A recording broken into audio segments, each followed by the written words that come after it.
What's up, guys? Lance, the Obscure Movie Guy, coming to you once again with another fun-filled, fact-filled video that you probably won't care about, but we're going to do it anyways, trying to change the world one post at a time. Today's video is done in partnership with Indie Horror Junkie, so be sure to go to indiehorrorjunkie.com and check out all of their offerings. The September issue is available of the Indie Horror Junkie magazine, $5 for a downloadable PDF, $15 for a printable copy shipped straight to your door.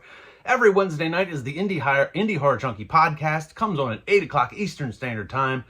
New actors to talk to, new directors to go over, new stories to tell, new movies to see. So be sure to tune in every Wednesday at 8 o'clock for the podcast. And then there's the Indie Horror Junkie Film Festival, which will be held at MegaCon in March of 2026. Submissions for that film festival are now closed, but you can go to megacon.com, get your tickets for MegaCon, and come see us at the film festival. Now let's dive into today's video, Flesh of the Unforgiven. I just keep having these dreams about this, I don't know, demon. If you can win an award for writer's block, line them up. I am sorry, honey, I am. But maybe you just need some inspiration. Sienna? You just need some inspiration. I am your inspiration. What, do you watch this tape every single night when I go to bed? When I see you and me together, I still see you and him. Oh, I was scared and alone in the dark when you cried out. He answered, and he made you a deal. Our Father, who art in heaven. One more time. Holy be thy name. Please, I need more time. Thy kingdom come. I am out of time. Thy will be done. On earth as it is in heaven. Please, please forgive me. As we forgive those who trespass against us. Give us this day our daily bread. And lead us not into temptation. But deliver us from evil.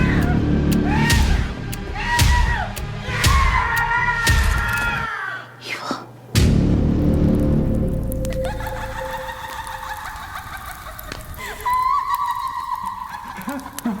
out of time. Flesh of the Unforgiven is a psychological thriller that was sent to me by Joseph Williamson from the Williamson Management Company. If you guys have been following me, which you should, you might recognize that name. He has sent me a bunch of stuff before. We have usually gone over Harley Wallen films from Joseph Williamson, but today this one is done by Joe Hollow. It stars Joe Hollow, Denise Rokon, and August Kiss, and Joe Hollow was the writer, director, executive producer, stars in, and also did some of the visual effects. So Joe Hollow was wearing a lot of different hats on this film. A bit of an interesting film, psychological thriller about a death dealer demon type thing. Comes into your dreams and casts judgment. Kind of done in the vein of Freddy Krueger or even Hellraiser. Now the film does have a bit of a weird opening sequence that you're not really sure how to take. You're not sure if you're dealing with a demon, a madman, a psychic. It doesn't explain a whole lot. And then we meet Sienna and Jack, who are a married couple, as they go on a vacation out into the woods. Jack is a writer, apparently suffering from writer's block, and Sienna is his wife, and there seems to be some sort of disconnect in their relationship. Now, unfortunately, that disconnect is not really explained a whole lot throughout the course of the film until very late in the going. In fact, once you get to the 25-30 minute mark, there's not a lot established in this film as far as the plot or even a subplot goes, unfortunately. Now, while Jack is trying to break his writer's block and come up with a new writing for his publisher, Sienna starts to have these dreams with this death dealer, and it's not very clear how she is connected to this demon. If it's something that she has done in her past, if it is something that Jack has done in his past. Again, a lot of things unexplored. And then one day there's a package delivered to Jack, essentially a snuff film, if you will, about said death dealer. And again, it's very hard to try and tie the death dealer to Sienna as far as a dream sequence and the video that Jack is watching. And around the 45-minute mark, there's a bit of a dialogue that tries to explain a little bit of what's going on, but unfortunately, it didn't help very much. Now, around the 50-minute mark, we do finally get a reveal as to what ultimately is the deal between Sienna and Jack. They are married. Apparently, Sienna had cheated on Jack with his best friend, and that has caused this discourse in their relationship. However, even with this revelation, it doesn't help some of the choppy dialogue previously in the movie as establishing or even connecting any of the dots between the main plot and the subplot. And around the 55-minute mark, after Jack has been watching this snuff film with the death dealer, he does start to get his own dreams of this death dealer. There is a reveal at the end of this film that there's actually a couple of reveals, because they do finally do a reveal of the main plot and then of the subplot itself. And that really did help a lot with bringing the story together. I won't say it's 100% cohesive, but those two reveals definitely helped a lot in connecting the dots that you're very, very much missing throughout the course of this film. Unfortunately, it comes very late in the film, and prior to that, like I said, there's not a lot established as to what exactly is going on. That may have been the point. I'm sure that you wanted some of this film to be shrouded in a bit of mystery, but it comes off more confusing than it does anything else. Now, despite the shortcomings of the film, I don't want to chastise it, because it's not all bad. In fact, with those reveals, and this probably isn't set up by design, but with those reveals at the end of the film, if you go back and watch it a second time, it does make a lot more sense as to what is actually happening. But I will say, large in part, despite its shortcomings, the cinematography is actually done pretty well. They've actually got some really, really good framing and for the exterior shots. They're out in these woods. I think they're in the woods of Canada or something like that, at a cabin. It's very snowy, it's winter time, but the exterior shots and the cinematography there and the framing is really very, very well done. Some of the special effects are pretty solid. The snuff film parts, they're uncomfortable to watch, and that's kind of the point. They should be. Snuff films are not supposed to be comfortable to watch, and if you are comfortable watching them, then possibly you have issues. And it's actually a really good concept. I like the idea of the death dealer, handing out these judgments, but there's not a lot explained in the way of like how he works, who he picks and chooses, and there's a lot of like when you see some of the scenes with the death dealer, there's a lot of emphasis on the victims needing more time.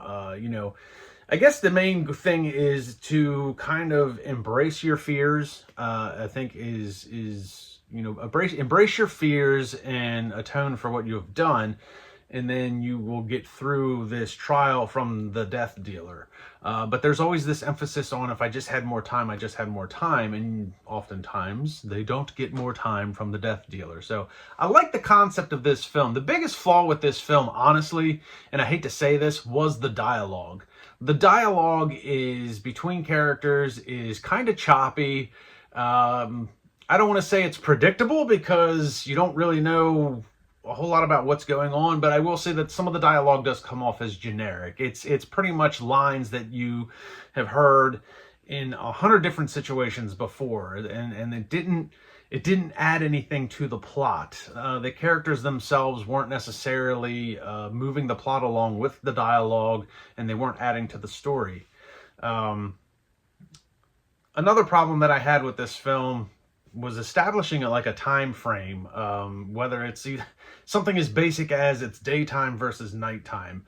I understand that most of the shots are done from an interior standpoint, but there's some instances in which, like, Jack goes to the bar and, gets drunk and then comes home and it's like 9 a.m, but, they didn't establish if he went out at night and got that drunk or if he went out that early and the bar's open. it was just a little messy in that area. But if I had to, and I don't make films, so Joe, don't take what I say with a grain of salt if you want to. But honestly, man, I think you're wearing a lot of hats in this film, and I think that detracts you from some of the other stuff. Like, you're starring in it, you wrote it, you're directing it. And I even said this in the last film that I reviewed for Joseph Williamson, which was another Harley Wallen project, Final Recovery. You know, a lot of Harley's other films, he was doing the same thing, writing, directing, starring. And in Final Recovery, he wrote it, he directed it. He's still in it, but he's not the star. He's took a step back from that aspect of it, and I think that allowed him to concentrate on the directing and the writing a little bit more. And I feel like maybe because you did so many things in the film pretty well, but you didn't excel at any of those things. If you took yourself out of a couple of those things, then you could excel at some of the other aspects of the film. So that's just kind of my take. I've never done a film, but after watching Final Recovery, and I've been working on The Hive with Sean Thompson, and he's also writing and directing. And I know prior to, he did a short film where he wrote, directed, and starred in, and even had a short conversation with him recently about, you know, with The Hive, he had originally written it like he was going to be the star of the movie, but he's kind of taken a step back and being, you know, a smaller character in the film so that he can concentrate on the directing aspect. And I can say, you know, being on set, he's able to concentrate a lot more on what needs to be done. You know, maybe that's not your style. Maybe you want to be involved in everything. If I know for myself, I have a hard time letting go of stuff. So I feel like if I'm not the one doing it, then it's probably going to be done wrong. But this isn't to chastise you, man. I love the concept of this death dealer. I really wish.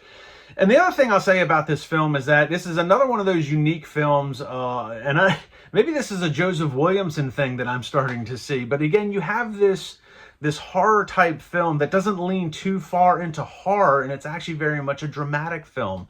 You've got a broken marriage that the characters want to ultimately repair. She wants what's best for Jack. That does come through in the film, you know, and he's having a hard time forgiving her what she did and letting go of that angst in the relationship. So you have this film that's very, you know, it's a little bit of horror and it's very much drama.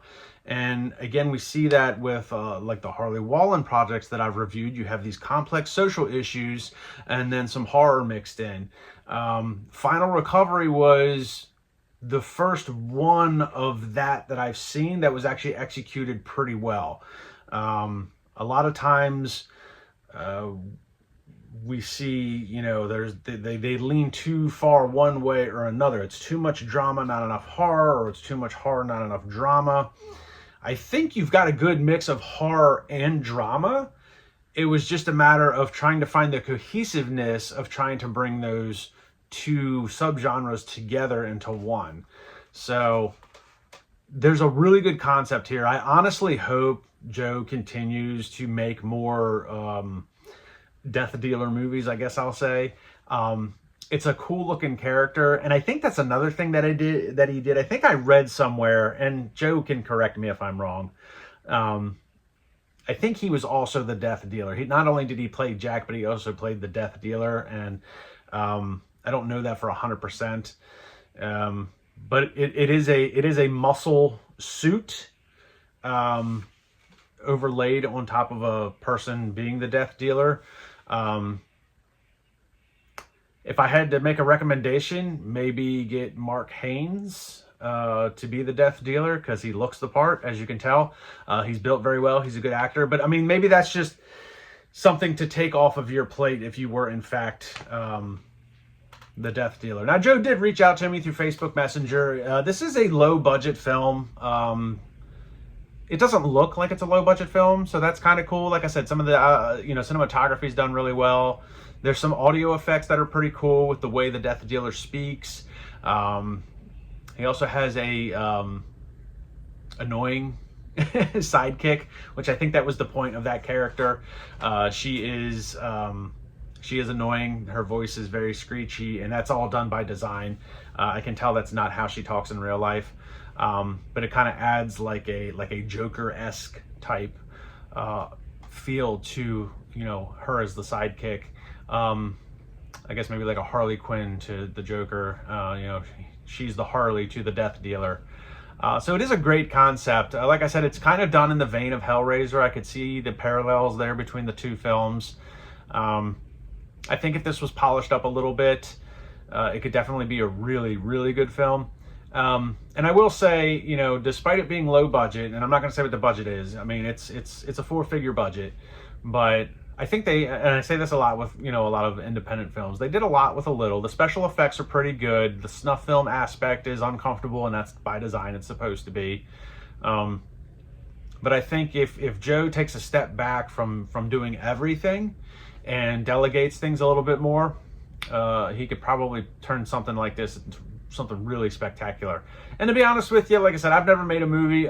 You know, budgetary reasons could be why he had to do so many things. He didn't have the money to put forth, you know, to hire people to do said things. So just a couple things to think about. I don't give up on this idea, Joe. Really don't, because it's very cool. I like the concept. I watched it a second time after I got the reveal. I will say the second time through, knowing what was going on did help the film a lot. But for your casual viewer that's probably only going to watch this film once, some things need to be established a little bit early on and a little bit more clear as to what's happening. So that's my take on Flesh of the Unforgiven. It recently came out. It is available on streaming. So check it out if you can find it. And check out some of Joe Hollow and Joseph Williamson's other projects. We talked about the Williamson Management Company and some of Harley Whalen's films. So check them out if you can find them. So like, subscribe, and comment on my YouTube channel. Check me out on Facebook and Instagram. I'll see everybody in the next one.